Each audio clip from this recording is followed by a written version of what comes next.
बाद में से इनकी रिटायरमेंट के बाद मीडिया में ये रिपोर्ट हुआ कि पीसीबी ने मोहम्मद आमिर से वापसी के लिए रब्ता किया है।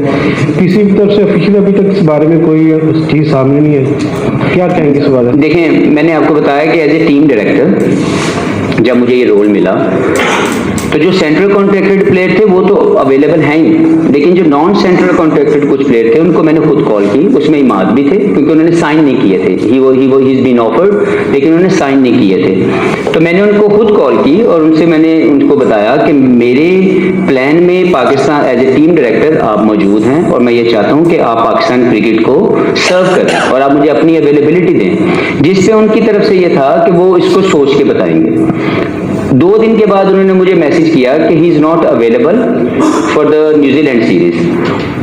इसने मैसेज के बाद उन्होंने अगले 2 दिन के बाद उन्होंने रिटायरमेंट अनाउंस कर दी। सबसे पहले तो मैं इमाद के लिए बहुत दुआगो हूँ कि उन्होंने पहले तो उनकी मैं सर्विसेज को एक्नॉलेज करना चाहता हूँ कि उन्होंने जितनी सर्विसेज पाकिस्तान के लिए दिए, हमें बहुत खुशी है कि वो पाकिस्तान की बेहतरीन सर्विसेज दे के गए। एक ईमानदार और बेहतर तरीके से उन्होंने अपनी एग्जीक्यूशन की, अपने टैलेंट की पाकिस्तान की रिप्रेजेंटेशन के लिए, जो कि मोस्ट इंपॉर्टेंट अचीवमेंट है कि आप अपने कैरियर के अंदर कोई भी ऐसी आपसे गलती ना हो जाए या कोई ऐसा काम ना हो जो पाकिस्तान की इंटेग्रिटी को डाउन करे। तो ये इमाद की एक बहुत बड़ी अचीवमेंट है और मैं उनको प्रेज करता हूँ उनके कैरियर के ऊपर और उनके लिए दुआगो हूँ कि वो यहाँ से जो भी अगला उनका जो जिंदगी के जो फ्यूचर प्लान है उसमें वो बहुत कामयाब हों। दूसरा, जरूर इसी तरह आमिर की आप बात कर रहे हैं तो मैंने खुद आमिर को कॉल की और मैंने उनसे रिक्वेस्ट की कि ये अगर आप चाहते हैं कि पाकिस्तान आप खेलना चाहते हैं तो सबसे पहले आप अपनी रिटायरमेंट वापस लें, आप दोबारा डोमेस्टिक सर्किट में जाएं, वहां पे परफॉर्म करें, वहां से सिलेक्शन कमेटी आपकी परफॉर्मेंस की बेसिस पे आपको सिलेक्ट करेगी और जब आप हमारे पास आ जाएंगे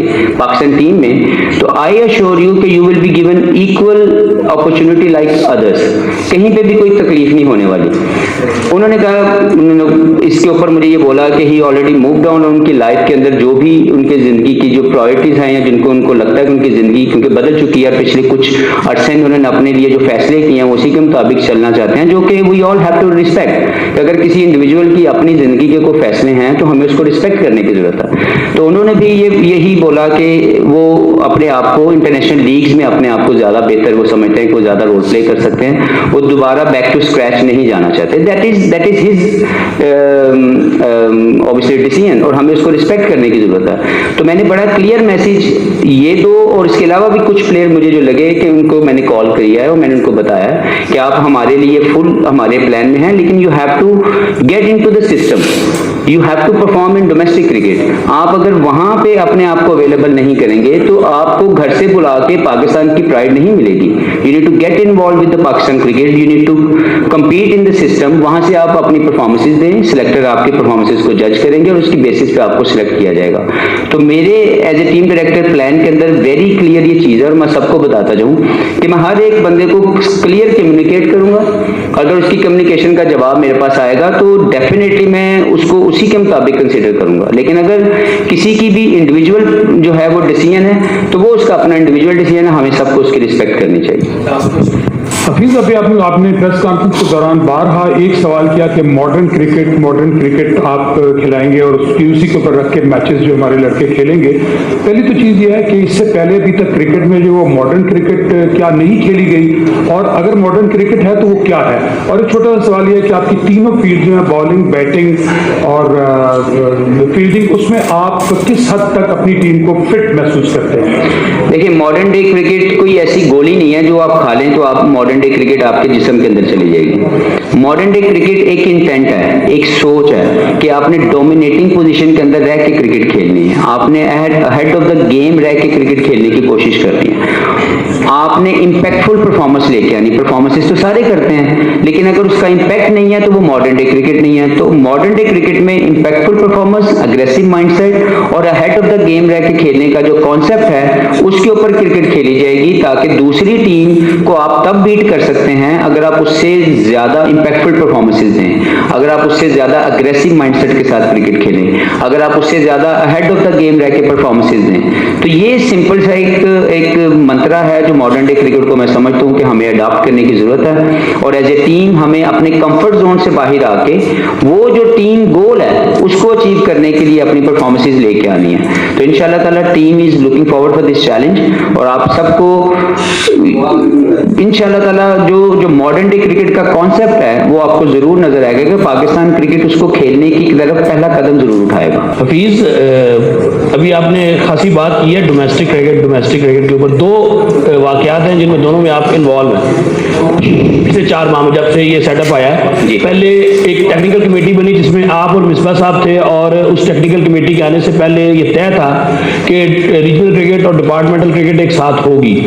और फिर अचानक एक फैसला होता है जिसके बाद ये कह दिया जाता है कि जो डिपार्टमेंटल क्रिकेट है वो होगी 15 दिसंबर से, जबकि रीजनल क्रिकेट जो है वो शुरू करवा दी जाए 10 सितंबर से, जिसके नतीजे में ये हुआ कि बहुत से जो परफॉर्मर्स थे लड़के जो पिछले 4 साल से भी नहीं खेल रहे थे, जो सिस्टम था वो, और उसके बाद जो लड़के अभी 52 डिग्री 40-50 डिग्री के टेम्परेचर में इंटर डिस्ट्रिक्ट क्रिकेट में परफॉर्म करके आए, वो आज भी बाहर बैठे हुए हैं और बदवाएं दे रहे हैं अपने जो रीजनल प्रेसिडेंट्स हैं, रीजनल हेड्स हैं, और उसमें शायद मादल के साथ ये सिस्टम बनाने वालों को भी।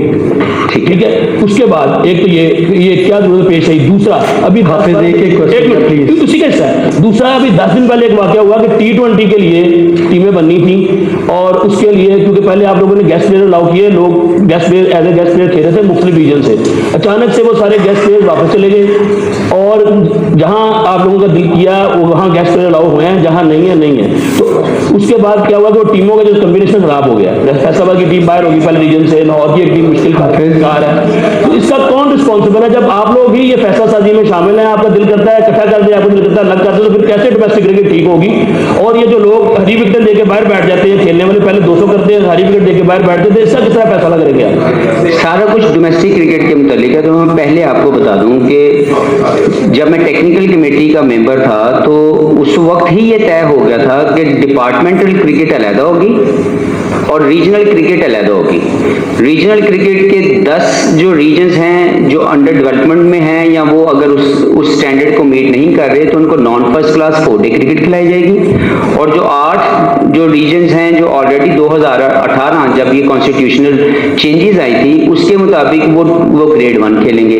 तो ये बदला नहीं, ये पहले ही ये डिसीजन था कि डिपार्टमेंटल क्रिकेट अलग होगी और रीजनल क्रिकेट अलग हो जाएगी। हाफिज प्लीज यार, मैं आपको बता दूं कि यह जो मेरा डिसीजन था as a technical committee member, मैं वो आप तक पहुंचा रहा हूं। उसके बाद उसी में एक चीज बड़ी क्लियरली मेंशन थी कि जो रीजनल जो प्लेयर होगा उसकी जो फर्स्ट प्रायोरिटी है वो रीजनल टीम की तरफ से खेलना है। ऐसा नहीं हो सकता कि वो अपने रिस्पेक्टिव रीजन से ना खेले और कहीं और जा खेले। हाँ, अगर वो अपने रीजन में सिलेक्ट नहीं हो पाता, पहले 20 या 30 प्लेयर जो अनाउंस होते हैं, फिर वो एनओसी लेके कहीं बाहर जा सकता है, लेकिन ये नहीं होगा कि वो उसकी अपनी प्रायोरिटी अगर पिंडी का कोई प्लेयर है तो वो लाहौर में खेले। तो ये गलत, अगर हुआ है तो गलत हुआ।